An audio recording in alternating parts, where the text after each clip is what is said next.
زمان كنت بعرف بابا مبسوط ولا لا من غناه. لو طالع او نازل السلم بيغني انساك يا سلام انساك، ده كلام يبقى مبسوط ورايق. ولو بيغني كله على كله لما تشوفه قوله لما بقى، يبقى الباشا متقدر. وده ممكن يحصل سواء في تجمعات عائليه او بين الاصحاب مع بعض او حتى في مكان عام عادي خالص، مش شرط حتى على السلم في بيتنا. فهل كده بابا يبقى تعدى على الفن لانه مش درس اكاديمي ملوش علاقه بالمقامه؟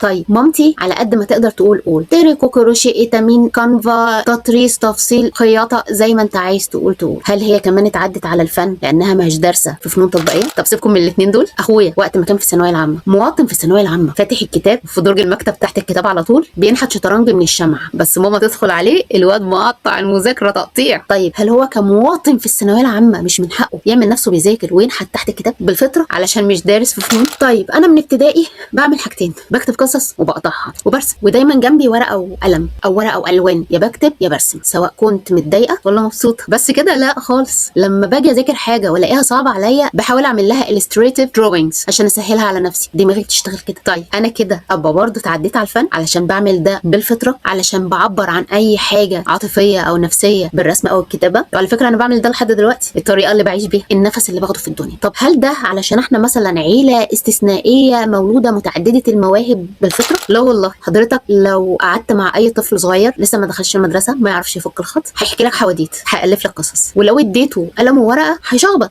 هيرسم. لو قلت له ارسم تيتا هيرسمها لك، حتى لو كان هيرسم بالونتين فوق بعض عشان تيتا تخينه، او هيرسم كوره وعصايه عشان يقول دي اختي فسفوسه صغننه، او حتى هيعبر عنهم بخطوط، هيشوف ان حد قريب منه عباره عن خط طويل، وهيشوف ان حد مكانته بعيده عنه نقطه. جرب كده، ده بالفطره. انا مؤمنه ان الفن حياه وان الفن عمل بالفطره، لكن كمان مؤمنه بالعلم والدراسه حتى لو كانت في الهوايات. طب هنعملها ازاي؟ مش شرط ان احنا ناخدها في المدرسه او في الجامعه، بس طالما بنعرف نقرا في كتب كتير موجوده، والكتب هي طرق تواصل وطرق تناقل العلوم والفنون. ممكن نقرا ونتعلم، وده مش عشان احنا يعني مش هنعرف نوصل لده او مش هنعرف نعمله، بس يعني مش لازم نبدا من نقطه الصفر، يعني مش لازم نبدا من بدايات الانسان الحجري، وخدي بالك انت من الحجري دي. لكن كمان لو قعدنا في مقاعد المتفرجين ورضينا ان احنا بس نكون متفرجين متلقي لا غير، جرب تفكر كده تقول رايك في حاجه معروضه عليك، اي عمل فني، هتلاقي نفسك كجمهور المفروض العمل ده معمول لك علشان انت يعني تتلقاه، يتقالك يا متخلف لو اعترضت، او لو مش عاجبك غير القناه وحط لسانك جوه بقك، ما تقرفناش بقى، انت تفهم ايه في الفن انت؟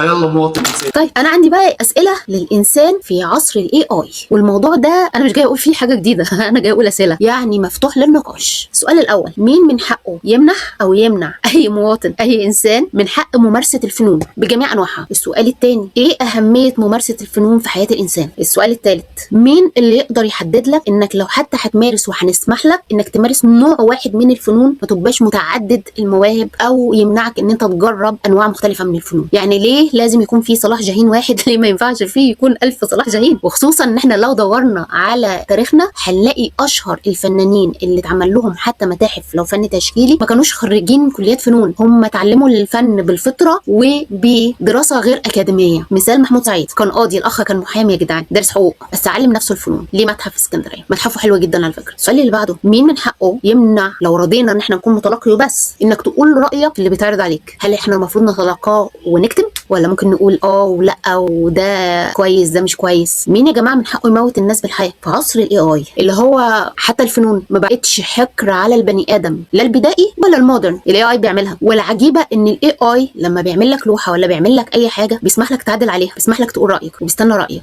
مين حقه يكتم ويكبت الانسان المعاصر؟ مين ومين اداله الحق؟ دي الاسئله اللي عندي، والله الموضوع مفتوح للنقاش، ولو عندكم اسئله ضيفوا ولو عندكم اجابات قولوا لي، اتمنى يعني. بس بجد الموضوع ده بقى مستفز. سلام.